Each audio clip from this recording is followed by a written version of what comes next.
সবাইকে স্বাগত এনিগমা টিভির সাপ্তাহিক অনুষ্ঠান দ্য উইকেন্ডে। আপনাদের সাথে আছি আমি তমা রশিদ। আজকের পর্বে আমরা এক নজরে দেখে নেব এই সপ্তাহে ঘটে যাওয়া উল্লেখযোগ্য ঘটনাসমূহ। চলুন শুরু করা যাক দ্য উইকেন্ড। ভারতীয় উপমহাদেশের বিজ্ঞান চর্চার জনক ডক্টর জগদীশ চন্দ্র বসু জন্মগ্রহণ করেন 1858 সালে 30 নভেম্বর।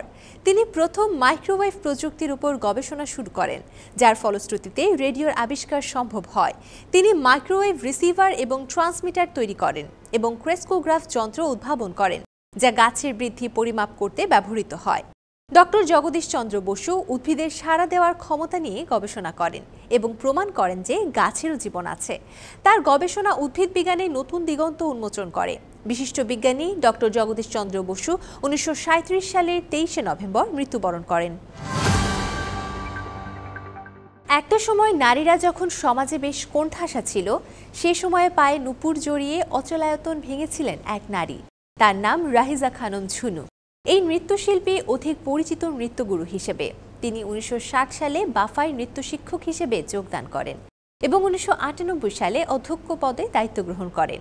নৃত্যকলায় অবদানের জন্য বাংলাদেশ সরকার 1990 সালে তাকে 21 পদকে ভূষিত করে। রাহিজা খানম ঝুনু জন্মগ্রহণ করেছিলেন 1943 সালের 21 জুন এবং নৃত্যাঙ্গনে অগণিত শিল্পী গড়ার এই কারিগর 2017 সালের 26 নভেম্বর পরপারে পাড়ি জমান। মুনির চৌধুরী, পুরো নাম আবু নঈম মোহাম্মদ মুনির চৌধুরী। তিনি জন্মগ্রহণ করেন 1925 সালের 27 নভেম্বর এবং শহীদ হন 1971 সালে। এই 46 বছরের ঘটনাবহুল জীবনে তিনি ছিলেন শিক্ষক, গবেষক, নাট্যকার, ভাষাতত্ত্ববিদ, ভাষা সৈনিক, ছোট গল্পকার, অনুবাদক, শিল্প ও সাহিত্য সমালোচক এবং নাট্য নির্দেশক। তিনি ভাষা আন্দোলনে সক্রিয় ভূমিকা পালন করার জন্য কারাবরণ করেন। কারাবন্দী অবস্থায় রচনা করেন ঐতিহাসিক নাটক কবর, মানুষ, মুখরা, রমণী বশীকরণ, মীর মানুষ, দণ্ডকারণ্য, রণাঙ্গন তার অন্যতম রচনা। রক্তাক্ত প্রান্তর নাটকটির জন্য তিনি 1962 সালে বাংলা একাডেমি পুরস্কার অর্জন করেন। বাংলাদেশের স্বাধীনতা যুদ্ধের একজন বীর মুক্তিযোদ্ধা বীর প্রতীক হারুনুর রশিদ। যুদ্ধে তিনি 8 নম্বর সেক্টরের চুয়াডাঙ্গা সাব সেক্টরের অধিনায়ক হিসেবে নিযুক্ত ছিলেন। স্বাধীনতা যুদ্ধে তার অসীম সাহসিকতার জন্য বাংলাদেশ সরকার তাকে বীর প্রতীক খেতাব প্রদান করে। তিনি জন্মগ্রহণ করেন 1948 সালে এবং 1971 সালের 27 নভেম্বর তিনি শহীদ হন।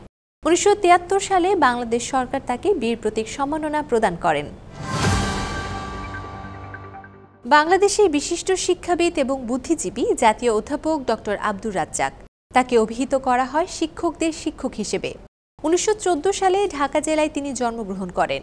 1936 সালে তিনি ঢাকা বিশ্ববিদ্যালয়ে প্রভাষক হিসেবে যোগ দেন এবং রাষ্ট্রবিজ্ঞান বিভাগের প্রতিষ্ঠায় গুরুত্বপূর্ণ ভূমিকা রাখেন।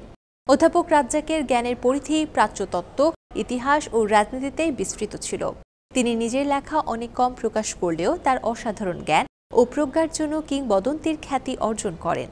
1973 সালে ভারতের দিল্লি বিশ্ববিদ্যালয় তাকে পিএইচডি ডিগ্রি প্রদান করেছিল। 1999 সালের 28 নভেম্বর এই কিংবদন্তি শিক্ষক মৃত্যুবরণ করেন। প্রথমবারের মতো বাংলাদেশে অনুষ্ঠিত হয়ে গেল ইউরোপিয়ান আর্ট হাউস সিনেমা দিবস। International academy of film and মিডিয়ার হাত ধরে ইউরোপিয়ান আর্ট হাউস সিনেমা দিবসের নবম আসরের সহযাত্রী হয়েছে বাংলাদেশ। এতে 5টি সিনেমা প্রদর্শিত হয়, যার মধ্যে একটি বাংলা।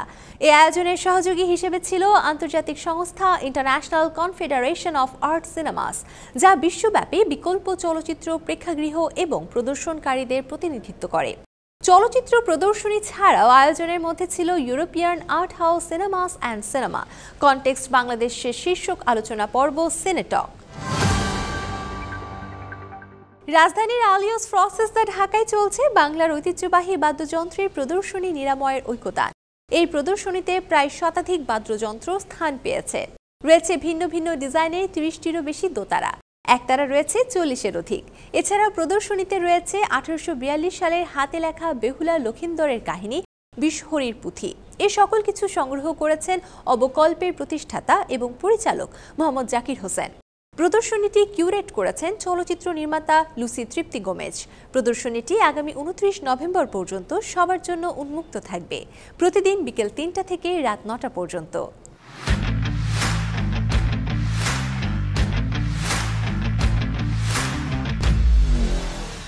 ঘরের মাঠে ওয়ানডেতে বড় জয় তুলে নিল বাংলাদেশ। আয়ারল্যান্ড নারী দলের বিপক্ষে সিরিজের প্রথম ওয়ানডেতে ব্যাটে বলে বাজিমাত করেছে টাইগ্রেসরা। মিরপুরে টস জিতে আগে ব্যাট করতে নেমে নির্ধারিত 50 ওভারে 4 উইকেট হারিয়ে 252 রান করে বাংলাদেশ। জবাবে খেলতে নেমে 28 ওভার 5 বলে সবকটি উইকেট হারিয়ে 98 রানে থেমেছে আয়ারল্যান্ড। 154 রানের এই জয় বাংলাদেশের নারী ওয়ানডে ইতিহাসের সর্বোচ্চ রানের ব্যবধানে জয়ের রেকর্ড। 3টি ওয়ানডে ও 3টি টি20 ম্যাচের সিরিজে এটাই ছিল প্রথম ম্যাচ।